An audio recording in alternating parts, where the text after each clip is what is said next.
मित्रों नमस्कार। मैं हूं राकेश कुमार। आप देख रहे हैं मत अभिमत। मित्रों, एक पुरानी फिल्म थी और उस फिल्म में एक गाना था, ढूंढो ढूंढो रे बालमा, ढूंढो मेरे कान का बाला। यही स्थिति बेतिया राज के जमीन को लेकर हो गई है। पिछले दिनों आपको याद होगा कि अधिनियम बना था और अधिनियम को कानून का रूप दिया गया, विधानमंडल से पास हुआ और बेतिया राज के सारे जमीन को, या यूं कहें कि चल अचल संपत्ति को, बिहार सरकार ने अपने अधीन कर लिया। उस समय जो आंकड़े आए थे, जिसके लिए कई वर्षों की मेहनत लगी थी, उस सर्वे में एक ऑडिट बाज़ाब्ते कंपनी को इसके लिए लगाया गया था और कई वर्षों के सर्वे के बाद एक सूची जारी की गई थी और वो सूची था लगभग 15,215 एकड़ ज़मीन निकला था बिहार में, 143 एकड़ के लगभग ज़मीन निकला था यूपी में, अन्य भी कई जगह ज़मीन निकले थे, लेकिन यूपी और बिहार में 15,358 एकड़ ज़मीन निकला था। इस कानून के बाद उस ज़मीन को बिहार सरकार ने अपने अधीन ले लिया। इसके तहत पूर्वी चंपारण जिले में 5,320 एकड़ ज़मीन निकला था, जबकि पश्चिमी चंपारण में ज़्यादा था। जिला वाइज भी इसकी सूची है।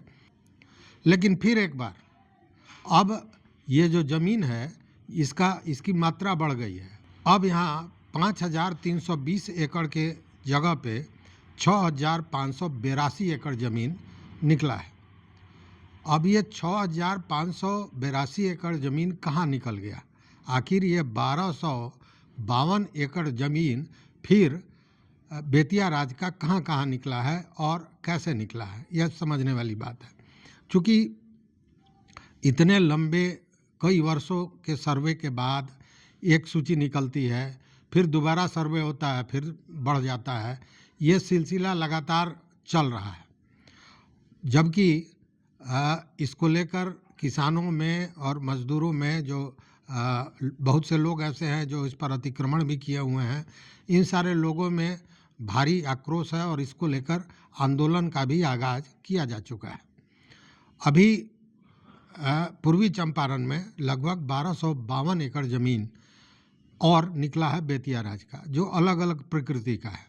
कुछ उसमें दस्तावेजी ज़मीन है, कुछ खतियानी ज़मीन है, और जो निकला है, जिन अंचलों में निकला है, उसके अलावा अन्य भी अंचलों में इसका सर्वे फिर दोबारा चल रहा है। इसको लेकर अपर समाहर्ता मुकेश सिन्हा का कहना है कि पिछले 3 महीनों में सर्वे कराया गया और इस सर्वे में यह 1,252 एकड़ निकला है। अब किस अंचल में कितना ज़मीन निकला है इस पर भी बात करेंगे, लेकिन सबसे बड़ी बात यह है कि ये जो ज़मीन बेतिया राज का बताया जा रहा है सर्वे के बाद, इन सारे ज़मीन का दाखिल खारिज या यूँ कहें जमाबंदी रद्द करने की प्रक्रिया भी शुरू की जा रही है। अब ज़रा ये समझिए कि आखिर जब वो बेतिया राज की ज़मीन थी तो उसका दाखिल खारिज कैसे हुआ, और अगर दाखिल खारिज और जमाबंदी होता है, बेतिया राज की ज़मीन का दाखिल खारिज जमाबंदी किया गया तो किसके द्वारा किया गया? वो गलत था, जानबूझकर किया गया, या उसके पीछे कोई और कारण था? और इसके लिए दोषी, मान लीजिए कि किसी ने दाखिल खारिज कराया और पिछले 50-60 वर्षों से उस पर काबिज है और अब उसकी जमाबंदी रद्द अगर की जा रही है, तो इसके लिए दोषी कौन माना जाएगा? ये सारी चीज़ें हैं और कई प्रश्न हैं, और इसी को लेकर किसानों में आक्रोश है और आंदोलन बढ़ रहा है। ऐसे आपको बता दें कि पूर्वी चंपारण में अब ये जो ज़मीन है ये 6,582 एकड़ हो गया है, जो पहले 5,320 एकड़ था, मतलब 1,252 एकड़ ज़मीन बढ़ गया है।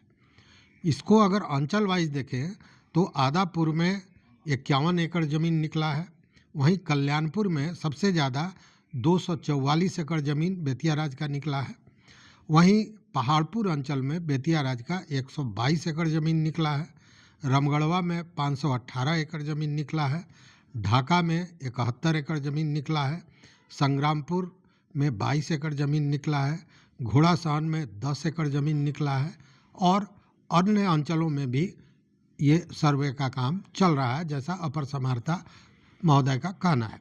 इसमें आपको बता दें कि प्रशासनिक पदाधिकारियों के अनुसार सबसे ज़्यादा ज़मीन निकला है मधुबन में, और बताया जा रहा है कि मधुबन में महाराजा ने ज़मीन दस्तावेजी मतलब ज़मीन खरीदा था।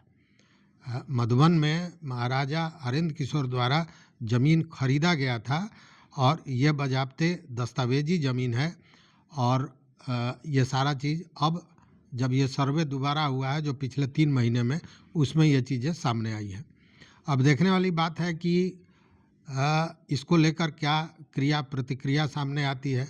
चूँकि सच पूछा जाए तो बेतिया राज की संपत्ति की सूची जब जब सर्वे हो रहा है तब तक कुछ न कुछ अलग नज़र आ रहा है।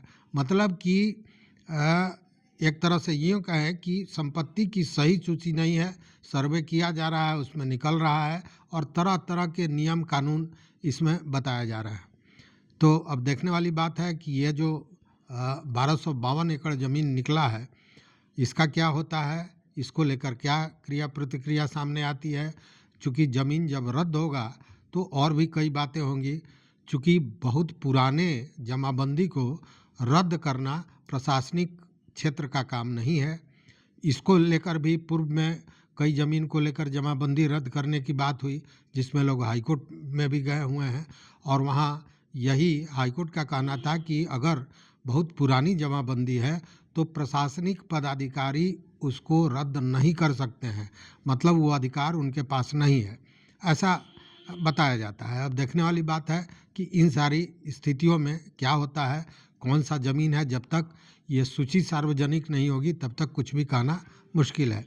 लेकिन बताया जा रहा है कि ये जो सूची है इसको सर्वे के बाद राजस्व परिषद को भेजा जा चुका है। अब राजस्व परिषद क्या कार्रवाई करती है ये देखने वाली चीज़ होगी।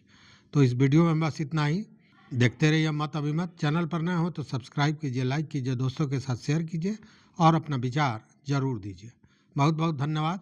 कोटिशः आभार।